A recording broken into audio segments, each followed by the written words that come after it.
मैं एक MBA student हूँ। पढ़ाई असाइनमेंट में उलझा हुआ, लेकिन अंदर से एक आवाज़ आ रही थी, एक बार अमरनाथ यात्रा जाना है। पर कहते हैं ना, जब भोलेनाथ बुलाते हैं तभी अमरनाथ जाने का मौका मिलता है। मैंने डिसाइड कर लिया कि मुझे भी अमरनाथ यात्रा जाना है। अमरनाथ यात्रा पर आना हर एक यात्री का सपना रहता है, पर यहाँ तक पहुँचना बेहद चुनौतीपूर्वक है। इसलिए कई सारे तीर्थयात्री अमरनाथ यात्रा पर नहीं आ पाते। आज आप सभी को इस वीडियो में अमरनाथ यात्रा 2025 की संपूर्ण जानकारी देंगे। साथ ही ये भी बताएंगे आपको कि आप अमरनाथ यात्रा में सबसे सस्ते में कैसे आ सकते हैं, कितने दिन लगते हैं, अमरनाथ यात्रा में बालटाल रूट से कैसे पहुंचा जा सकता है, वही पहलगाम के रास्ते में कितने दिन लगते हैं। अमरनाथ यात्रा में आप सभी को संपूर्ण जानकारी देंगे। साथ ही ये भी बताएंगे कि अमरनाथ यात्रा के पंजीकरण प्रोसेस क्या है। अगर आपको अमरनाथ यात्रा पर आना है और बाबा बर्फानी के दर्शन करने हैं तो आपको पहले 15 दिन के भीतर का ही रजिस्ट्रेशन होना जरूरी है, वरना आप बाबा अमरनाथ के दर्शन नहीं कर पाएंगे। तो चलिए आप सभी को कंप्लीट प्रोसेस बताते हैं। इस यात्रा में कितना खर्चा आता है और कितने दिन लगते हैं। अमरनाथ यात्रा के 2 रूट हैं, पहला पहलगाम और दूसरा बालटाल। बालटाल से यात्रा करने वाले खासकर वही यात्री होते हैं जो अपने समय को लेकर काफ़ी चिंतित रहते हैं, इसलिए वो बालटाल के रास्ते से यात्रा करते हैं। बालटाल का रास्ता छोटा जरूर है, पर काफ़ी दुर्गम पर्वत से होकर जाता है। वहीं अगर हम पहलगाम के रास्ते की बात करें तो पहलगाम के रास्ते से 2 से 3 दिन का समय लगता है। पहलगाम से अमरनाथ की दूरी लगभग 48 किलोमीटर के करीब है। पहलगाम से चंदनवाड़ी 16 किलोमीटर के रास्ते आप गाड़ी से पहुंच सकते हैं। पहलगाम से चंदनवाड़ी का 150 रुपये का किराया है और चंदनवाड़ी चेक पोस्ट पर आपको अपने RFID कार्ड चेक करवाने के बाद यात्रा पर प्रवेश दिया जाता है।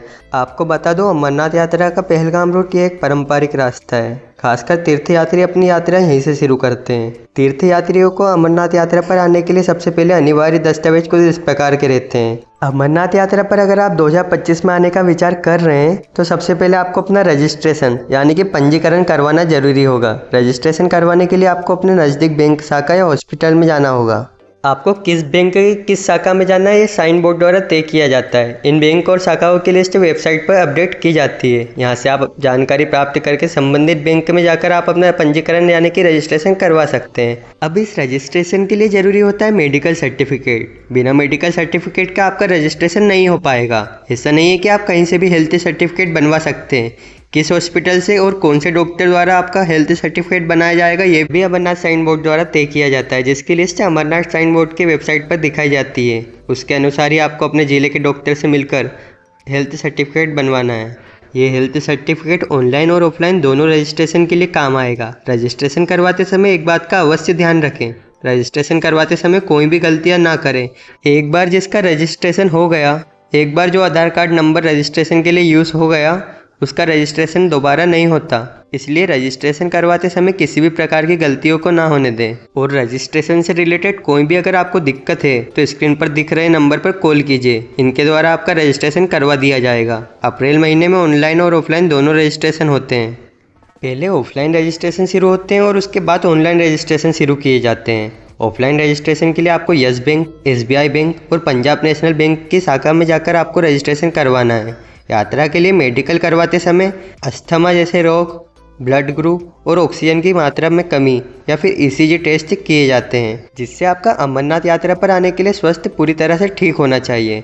अब यात्रा की बात करें तो सबसे पहले आपको भारत के विभिन्न बड़े शहरों से जम्मू तवी रेलवे स्टेशन पहुंचना होगा। जम्मू तवी से भगवती नगर आपको जाना होता है। भगवती नगर में यात्रियों के लिए बेस कैंप है और यात्री निवास भी है, जहां पर आपके लिए अमरनाथ साइन बोर्ड द्वारा डोमेट्री की सुविधा निःशुल्क रखी गई है। यहां पर तीर्थयात्रियों को रोका जाता है ताकि अमरनाथ जाने वाले बालटाल और पहलगाम से तीर्थयात्री यहीं से अपनी गाड़ियों में बैठकर पहलगाम के लिए यात्रा कर सकते हैं। भगवती नगर यात्री बेस कैंप से आपको एक दिन पहले ही टिकट लेनी होती है, क्योंकि अगले दिन सुबह जो बसेस होती है वो सुबह 3:30 बजे से स्टार्ट हो जाती है। जम्मू से पहलगाम का जो सफ़र है वो 250 किलोमीटर का है। वही जम्मू से बालटाल का जो सफ़र है वो 350 किलोमीटर का है। यात्री पहले दिन जम्मू से पहलगाम पहुँचेंगे, दूसरे दिन पहलगाम से बेस कैंप पर पहुँचेंगे। बीच रास्ते में अगर यात्री बारिश में फंस जाते हैं तो रामबान और चंद्रकोर में निःशुल्क डोमेट्री की सुविधा रखी गई है। पहलगाम में दूसरे दिन रुकने के बाद यहाँ आपको RFID कार्ड चेक होने के बाद आपको बेस कैंप में प्रवेश दिया जाता है। ध्यान दें कि बेस कैंप पर ही आपका RFID कार्ड बनता है। RFID कार्ड आपके तभी बनते हैं जब आपके पास वैलिड रजिस्ट्रेशन परमिट हो। रजिस्ट्रेशन परमिट KYC के थ्रू होता है, अगर आप बैंक शाखा से करवा रहे हो। अगर आपने ऑनलाइन करवाया है तो आपका रजिस्ट्रेशन केवाईसी बेस कैंप पर हो जाएगा। इसके बाद आपको बेस कैंप के लिए प्रवेश दिया जाएगा। तीसरे दिन पहलगाम से चंदनवाड़ी के लिए यात्री छोड़े जाएंगे। लगभग 16 किलोमीटर का यहाँ पर जो रास्ता है वो टैक्सी के माध्यम से कवर किया जाएगा। 50 रुपये प्रति यात्री के हिसाब से यहाँ पर चार्ज किया जाएगा। इसके बाद आप चंदनवाड़ी चेक पोस्ट पर पहुँच जाएंगे। यहाँ पर आपके डॉक्यूमेंट, यात्रा परमिट, RFID कार्ड चेक होने के बाद ही आपको यात्रा पर प्रवेश दिया जाएगा। आपको बता दूं, यहाँ से लगभग 12 किलोमीटर आगे चलने के बाद पहला दिन शेषनाग पहुँचेंगे। अगर आप 2 से 1 बजे के पहले यहाँ से क्रॉस हो रहे हो तो आपको आगे दूसरे बेस कैंप पंजेतर के लिए प्रवेश मिलेगा, नहीं तो आपको शेषनाग में ही रुकना पड़ेगा। शेषनाग में रुकने की, खाने पीने की सारी सुविधा निःशुल्क उपलब्ध है। अब अगले दिन आप शेषनाग से पंजतरणी की ओर आगे बढ़ेंगे। शेषनाग से पंजतरणी की दूरी लगभग 14 किलोमीटर के करीब है। इस 14 किलोमीटर के रास्ते को अगर आप एक दिन में कवर करते तो ठीक है, नहीं तो आपको पंजतरणी में चौथे दिन रुकना होगा। अब पंजतरणी से पवित्र गुफा की दूरी 6 किलोमीटर की है, जो पंजतरणी से आप अगले दिन यात्रा शुरू करेंगे।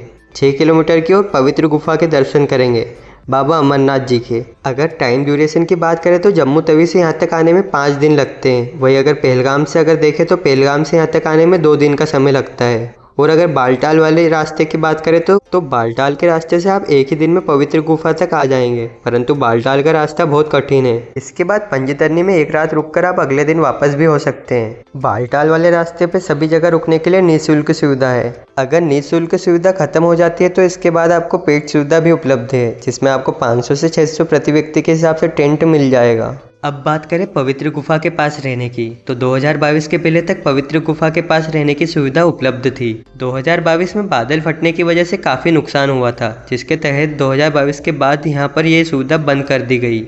यहाँ पर ना ही किसी को टेंट लगाने की अनुमति है और ना ही आपको कोई प्रसाद की दुकान यहाँ पर मिलने वाली है। किसी भी प्रकार की रुकने की व्यवस्था यहाँ पर नहीं है। अब बात करें पवित्र गुफा में दर्शन की, तो यहाँ पर आपको लॉक्ड रूम की पूरी सुविधा रहती है। यहाँ पर आप अपना सामान लॉकर में रखकर अमरनाथ गुफा में दर्शन के लिए जा सकते हैं। अब आप बाबा अमरनाथ जी के दर्शन कीजिए।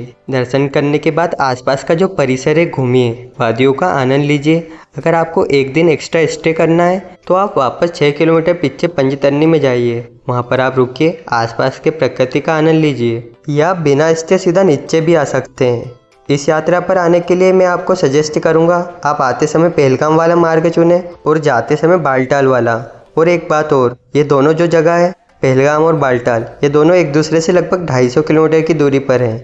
तो इसलिए अगर आप सामान लेकर जा रहे हैं तो जम्मू तवी में लोकल रूम ले लीजिए, क्योंकि कॉमन रूट जो है जम्मू तवी है। एक बार आप बालटाल से नीचे उतर गए तो वापस पहलगाम आप नहीं आ पाएंगे। बहुत लंबा सफ़र आपको तय करना पड़ेगा। 2 से 3 दिन आपके बर्बाद हो जाएंगे। इसलिए लोकल रूम जम्मू तवी में ही लें या बेस कैंप में ले, वहाँ पर अपना सामान रखें और अपने ज़रूरत का एक छोटा बैग लेकर आगे की यात्रा शुरू करें। और उसके बाद बालटाल से नीचे उतरकर वापस अपना सामान जम्मू तवी से कलेक्ट कर आप अपने शहर वापस लौट जाइए। अब अमरनाथ यात्रा में आने वाले खर्चे की बात करें तो दिल्ली जैसे बड़े शहर में मात्र 4 से 5 हज़ार में आप इस यात्रा को पूरा कर सकते हैं। यहाँ पर आने के लिए आपको जो किराया लगने वाला है वो ट्रेन का और बस का लगने वाला है। उसके बाद तो यात्रा में सारी सुविधा निःशुल्क होती है, खाने से लेकर रहने तक। और मान लो रहने के लिए अगर पैसे लग भी जाए तो आपका बजट 5,000 से ऊपर का नहीं जाएगा, क्योंकि खाने के लिए तो यहाँ पर लंगर जम्मू तवी से शुरू हो जाते हैं। जम्मू तवी से बाबा अमरनाथ की गुफा तक आपको जगह जगह पर लंगर सुविधा देखने को मिलती है।